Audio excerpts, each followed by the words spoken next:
UP के बदायूं पहुंचे उत्तराखंड के सीएम पुष्कर सिंह धामी ने राहुल गांधी पर तंज कसते हुए कहा कि एक समय गांधी परिवार की सीट अमेठी मानी जाती थी। इंदिरा गांधी भी एक बार चुनाव हार चुकी थी मगर सीट नहीं छोड़ी। यह पहली बार हुआ है कि राहुल गांधी ने वहां का रण छोड़ दिया है और चुनाव से भाग गए हैं। देश की जनता देख रही है कि उन्होंने अमेठी छोड़ दिया है। सामने से निकलकर पूरे देश को जल और जीवन देने का काम करती है, उसी प्रकार से यूसीसी की गंगा भी उत्तराखंड से निकली है। ये पूरे देश को लाभान्वित करेगी। अच्छा, ये नैनीताल में आग लगी हुई है, इसको बुझाने का आपका प्रयास चल रहा है, अभी बुझ नहीं पाई है, क्या प्रयास किए जा रहे हैं? लापरवाही भी वन विभाग नहीं, देखिए इसमें अभी 350 से ज़्यादा ऐसे मामलों में अभी मुकदमे दर्ज किए गए हैं और इसमें हम कड़ी कार्रवाई कर रहे हैं। कल भी मैंने इस पर बहुत बड़ी समीक्षा बैठक की है। पूरे प्रदेश के सभी जिला अधिकारी थे, शासन के अधिकारी थे, सब विभागों के लोग थे और सबकी जिम्मेदारी हमने तय की है कि एक सप्ताह के अंदर, ये हमारे लिए चुनौती भी है क्योंकि चारधाम यात्रा भी हमारी शुरू हो गई है और पूरे देश दुनिया के लोग इस समय उत्तराखंड आते हैं। पर्यटकों का भी आना जाना बढ़ जाता है, ये पर्यटकों का भी सीजन है, इसलिए हम उसको प्राथमिकता से ले रहे हैं। लोकसभा चुनाव 2024 के तीसरे चरण के मतदान से पहले अखिलेश यादव की एटा के जलेसर क्षेत्र में जनसभा हुई। सपा मुखिया यहां से आगरा लोकसभा क्षेत्र के प्रत्याशी सुरेश चंद्रा के समर्थन में जनसभा को संबोधित कर रहे थे। उसी दौरान पंडाल टूट गया। पंडाल टूटते ही अफरा तफरी मच गई। हालांकि इस हादसे में कोई हताहत नहीं हुआ।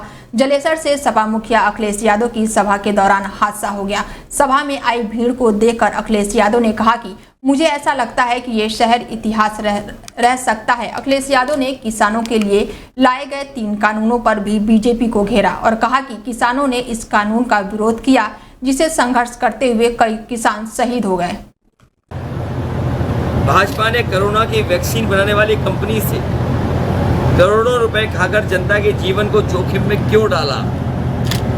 भाजपा ने मानकों पर खरा उतरे बिना समर्थकों की दवाई व अन्य उत्पादकों को बिकने क्यों दिया?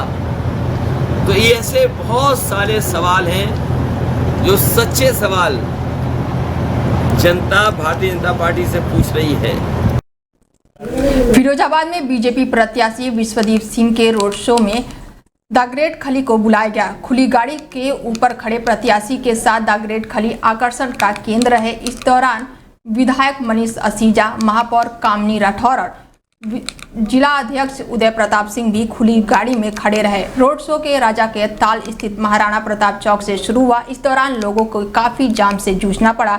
जिस मार्ग से होकर रोड शो गाड़ियां निकल रही थी वहां जाम लग गया। हाईवे पर रोडवेज बसें, कारें जाम में फंसी रही। गनीमत रही कि रविवार का दिन था, अन्यथा स्कूली बच्चों को भी इस जाम का सामना करना पड़ता। लोकसभा चुनाव 2024 में चुनावी प्रक्रिया जारी है। वहीं 2 चरणों में चुनाव भी समाप्त हो चुके हैं। वहीं तीसरे चरण के चुनाव के लिए 7 मई को वोटिंग होनी है। इस चुनावी माहौल में राजनीतिक पार्टियां एक दूसरे के ऊपर आरोप लगाते हुए दिखाई दे रहे हैं। सभी पार्टियां अपनी विरोधी पार्टियों से सवाल पूछते नजर आ रहे हैं। इस दौरान सपा के राष्ट्रीय अध्यक्ष अखिलेश यादव ने बीजेपी को लेकर बयानबाजी करते हुए कहा है कि यूपी में तीसरे चरण में होने वाले मतदान के पहले अखिलेश यादव ने बीजेपी पर जमकर निशाना साधा। अखिलेश यादव ने सोशल मीडिया साइट एक्स पर एक पोस्ट ट्वीट कर 109 सवाल पूछे हैं। वहीं उन्होंने इस सवालों का शीर्ष बीजेपी की झूठी सरकार, जनता के सच्चे सवाल रखा है। समाजवादी पार्टी ने अपने इस 109 सवालों में कई बातों का जिक्र किया है। ग्रेटर नोएडा के सुतियाना गांव में आज दोपहर को भीषण आग लग गई। आग इतनी भयानक है कि उसकी लपटें ऊपर उठ रही हैं। इसके अलावा आग के बाद उठ रहे काले धुएं 500 मीटर से दूर से ही दिखाई दे रहे थे। जानकारी के मुताबिक आग की चपेट में कई झुग्गियां आ गई। स्थानीय लोगों ने पहले आग पर काबू पाने की कोशिश की, लेकिन देखते ही देखते आग ने विकराल रूप धारण कर लिया। सूचना के बाद मौके पर दमकल विभाग की कई गाड़ियां पहुंची हैं और आग पर काबू पाने की कोशिश की। आग कैसे लगी इसके कारणों का पता नहीं चल पाया है। फिलहाल आग पर काबू पा लिया गया है। ये कुलेशरा गांव है सुतियाना। यहाँ पे लगभग 1 बजे फायर सर्विस यूनिट को सूचना मिली कि झुग्गी झोपड़ियों में आग लगी है। त्वरित कार्रवाई करते हुए हमने यहाँ गाड़ियां यहाँ भेजी हैं। यहाँ आके देखा गया कि आग काफी बड़ी है, इसलिए हमने यहाँ पे 10 गाड़ियां भेजी हैं। यहाँ हमने 10 गाड़ियों की मदद से यहाँ पे आग को पूर्णतः बुझा लिया गया है। इसमें जो है 18 कच्ची, 7 पक्की, कुल मिला के 25 झोपड़ियां जली हैं। 1 बस, 1 बोलेरो कैंपर है, 2 गाड़ियां जली हैं। परंतु इसमें अच्छी बात यह है कि कोई भी इसमें जनहानि नहीं है, कोई भी इंजरी नहीं है। हमने पूरा सर्च पुलिस के साथ मिलकर हमने पूरा सर्च एंड रेस्क्यू कर लिया है, सर्च किया है, इसमें कोई भी जनहानि नहीं है।